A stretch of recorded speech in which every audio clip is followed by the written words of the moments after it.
সেই রাতে যখন বাড়ি ফিরে এলাম, আমার স্ত্রী রাতের খাবার পরিবেশন করছিল। আমি তার হাত ধরে বললাম, তোমাকে কিছু কথা বলার আছে।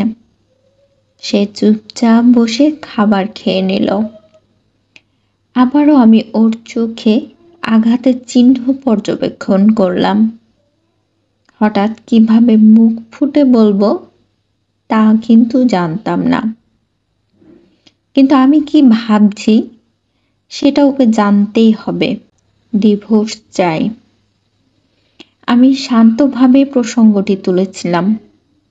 সে আমার কথা শুনে মনে হলো বিরক্তি বোধ করছে। তার বদলে সে নরম স্বরে জিজ্ঞেস করলো, কেন? আমি ওর প্রশ্ন এড়িয়ে গেলাম। সে হাতের চামচটি ফেলে দিয়ে আমার দিকে চেঁচিয়ে উঠল, তুমি তো মানুষ নও। সেই রাতে আমরা একে অপরের সঙ্গে কথা বলিনি। সে কাঁদছিল অনেক। আমি জানতাম সে জানতে চায় আমাদের বিয়েতে কি হয়েছিল, কিন্তু আমি তাকে সন্তোষজনক কোনো উত্তর দিতে পারিনি। সে আমার হৃদয়কে ভেঙে দিয়েছে। আমি ওকে আর ভালোবাসি না। আমি শুধু তাকে একটি গভীর অপরাধ বোধের সঙ্গে বেঁধে রেখেছি। আমি বিবাহ বিচ্ছেদের একটি খসড়া চুক্তি তৈরি করলাম, যাতে আমার স্ত্রী আমাদের ঘর, আমাদের গাড়ির মালিক এবং আমার কোম্পানির 30% শেয়ারের মালিকানা পাবে। সে তখন তা ছিঁড়ে টুকরো করে ফেলল।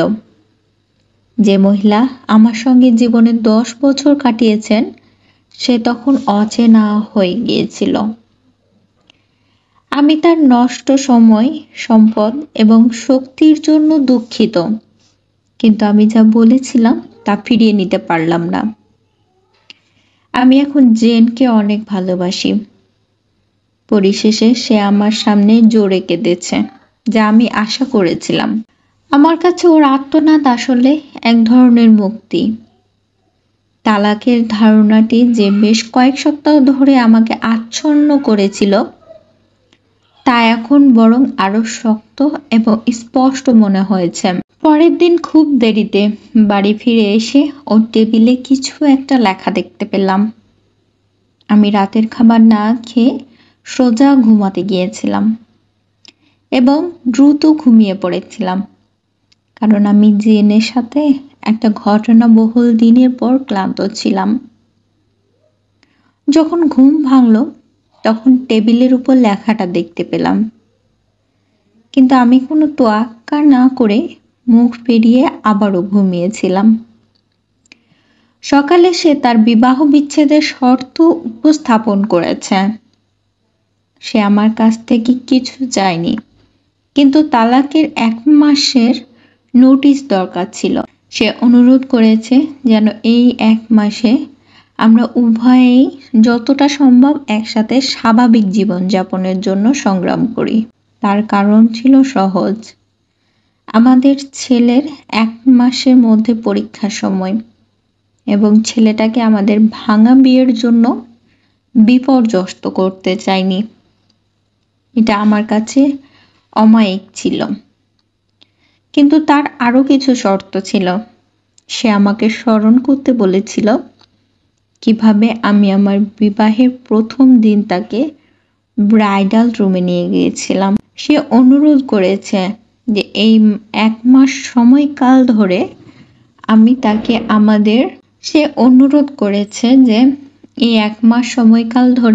তাকে আমাদের শোবার ঘর থেকে সামনের দরজা পর্যন্ত নিয়ে যেতে। আমি ভেবেছিলাম সে পাগল হয়ে যাচ্ছে। শুধু আমাদের শেষ দিনগুলো একসঙ্গে সহনীয় করতে আমি তার অদ্ভুত অনুরোধ গ্রহণ করি। আমি জেনকে আমার স্ত্রীর বিবাহ বিচ্ছেদের অবস্থার কথা বলেছি। সে জোরে হেসেছিল। তার কাছে মনে হয়েছিল অবাস্তব শর্ত। সে যে কৌশলই প্রয়োগ করুক না কেন, তাদের বিবাহ বিচ্ছেদের মুখোমুখি হতে হবে।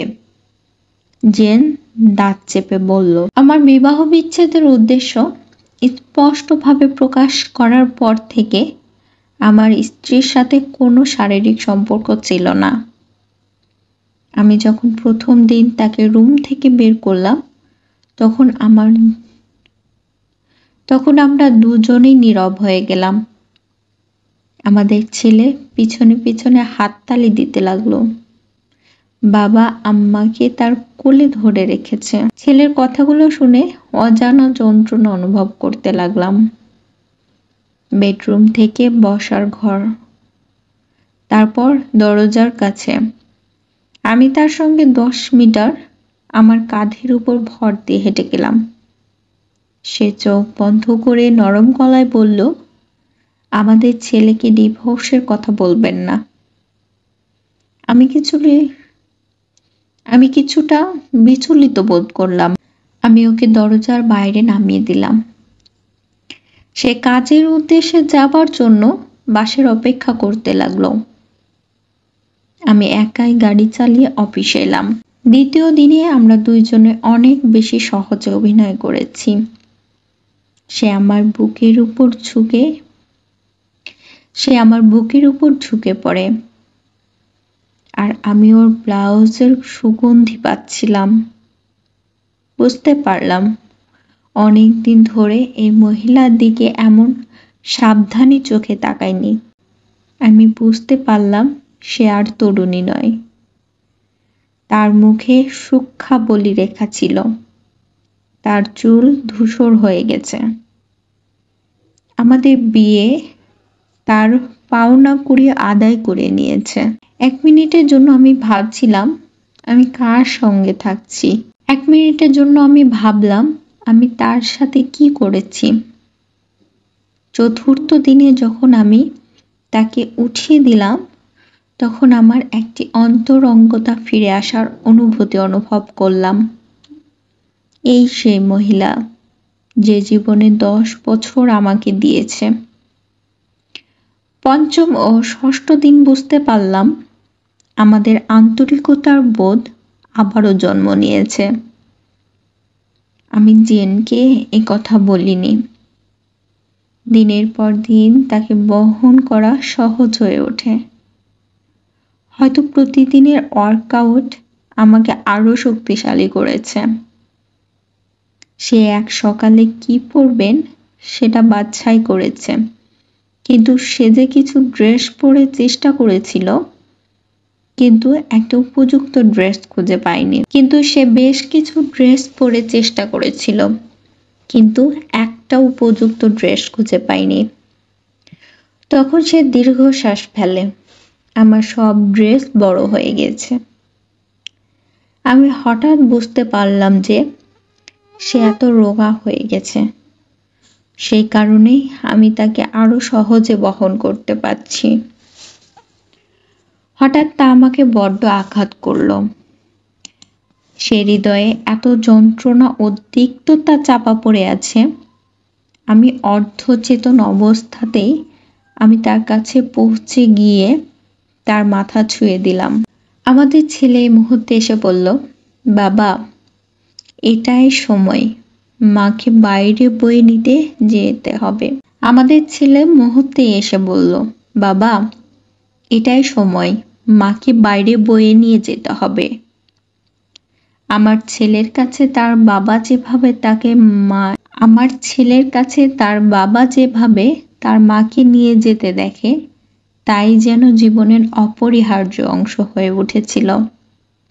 আমার স্ত্রী ছেলের কাছাকাছি এসে তাকে শক্ত করে জড়িয়ে ধরে। আমি মুখ ফিরিয়েছিলাম, কারণ আমি ভয় পেয়েছি এই শেষ মিনিটে আমি হয়তো আমার মন পরিবর্তন করতে পারি। আমি তখন ওকে আমার কোলে ধরে শোয়ার ঘর থেকে হেঁটে বসার ঘরের ভিতরে দিয়ে হল রুমে নিয়ে গেলাম। আমি অনুভব করলাম তার হাত আমার ঘাড়ে নরম ও স্বাভাবিকভাবে ঘিরে রেখেছে। আমিও তার শরীর শক্ত করে ধরে রেখেছি, ঠিক যেন ছিল আমাদের বিয়ের দিন। কিন্তু তার অনেক হালকা ওজন আমাকে ভারাক্রান্ত করে তুলেছে।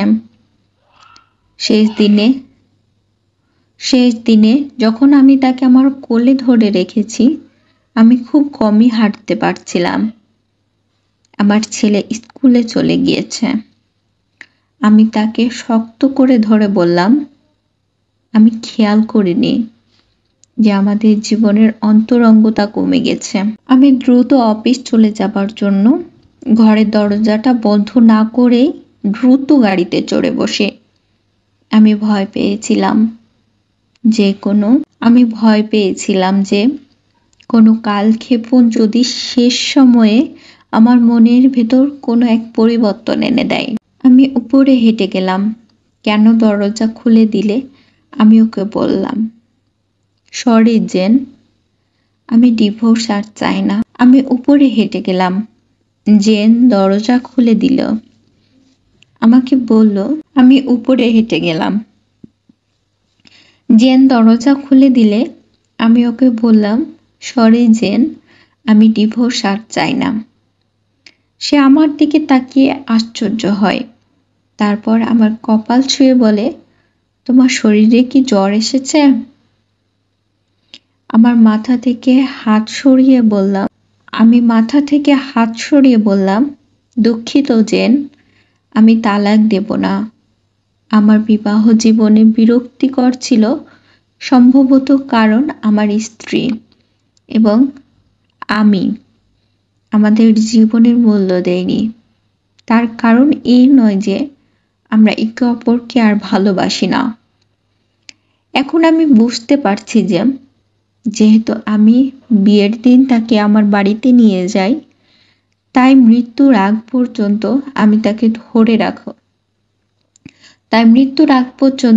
আমার তাকে ধরে রাখা উচিত। জেনকে হঠাৎ মনে হলো জাগ্রত হতে চলেছে। সে আমাকে জোরে চড় থাপ্পড় মেরে তারপর দরজা বন্ধ করে কান্নায় ফেটে পড়ে। আমি নিচে হাঁটলাম এবং গাড়ি চালাতে লাগলাম।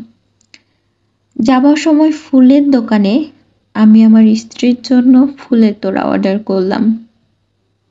বিক্রেতা আমাকে জিজ্ঞেস করল, কার্ডে কি লিখব? আমি মুচকি হেসে লিখেছিলাম, আমি তোমাকে প্রতিদিন সকালে বাইরে নিয়ে যাব যতক্ষণ না মৃত্যু আমাদেরকে আলাদা করে। সেই সন্ধ্যায় আমি বাড়ি পৌঁছালাম। আমার হাতে ফুল, মুখে হাসি।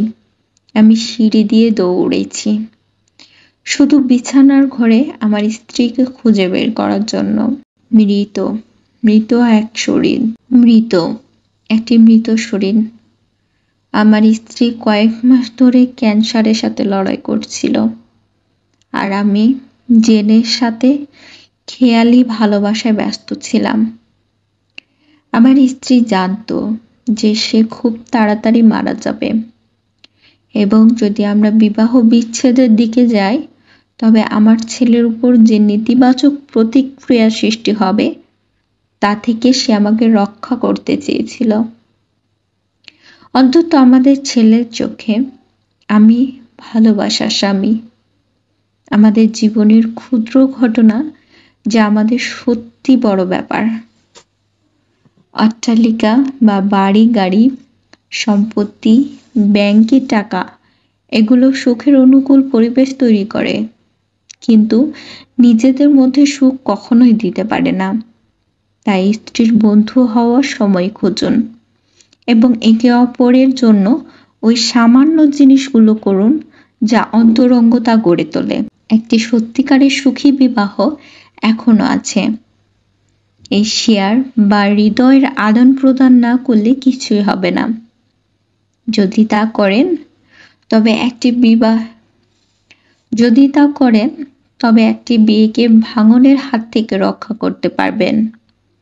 জীবনের বেশিরভাগ ব্যর্থ মানুষ যখন হাল ছেড়ে দেয় তখনই উপলব্ধি করতে পারেনি যে তারা সাফল্যের কত কাছাকাছি ছিল।